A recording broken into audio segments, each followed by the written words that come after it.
অবশ্যই নিরপেক্ষতার জায়গা তো অটুট নাই। আপনার যেখানে যাওয়ার কথা শহীদ পরিবারদের কাছে, আহতদের কাছে, তারা আসলে কি চায়। আপনার যেখানে যাওয়ার কথা এই আন্দোলনের নেতৃত্ব দানকারী তরুণ যারা ছিল, ছাত্র যারা, তাদের কী স্বপ্ন, তারা কীভাবে বাংলাদেশটা দেখতে চায়।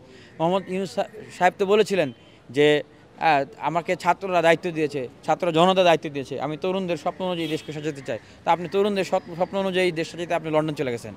তরুণদের স্বপ্ন অনুযায়ী দেশ চালাতে আপনি বিভিন্ন অ্যাম্বাসি দূতাবাসের সাথে বসতে হচ্ছে এখন। তারা তরুণ, তারা জীবন রক্ত দিয়েছে, জীবন দিয়েছে, এখানে থেকে স্বপ্ন তারা দেখতেছে না। তরুণ যারা এই বিশ্ববিদ্যালয় ক্যাম্পাস থেকে আন্দোলনের সূচনা করেছি আমরা, উনি কাদের সাথে বসতেছে। তাহলে এই যে একটা অবস্থা, এটা তো বৈষম্য।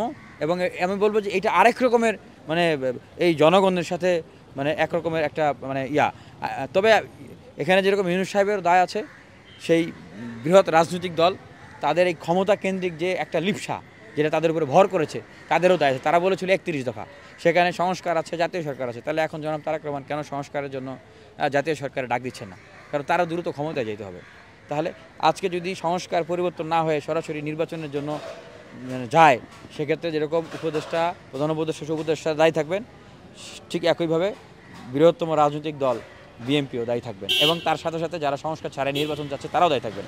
তবে যারা সংস্কার চায়, নির্বাচনকালীন সংস্কার এবং জাতীয় সরকার, এটা আমি মনে করি এখন দরকার। এই জাতীয় সরকারের কথা যারা বলতেছেন, তাদেরকেও আমি মনে করি জনগণের সাপোর্ট দেওয়া উচিত। কারণ একটা সংস্কারকালীন জাতীয় সরকার ছাড়া সংস্কারও সম্ভব না, একটা সুষ্ঠু নির্বাচনও সম্ভব না। তবে অবশ্যই এই সরকার একটা নির্দিষ্ট মেয়াদ থাকবে, 6 মাস 7 মাস, এর একদিনও বেশি তারা থাকবে না। তাহলে সমস্যাটা কোথায়?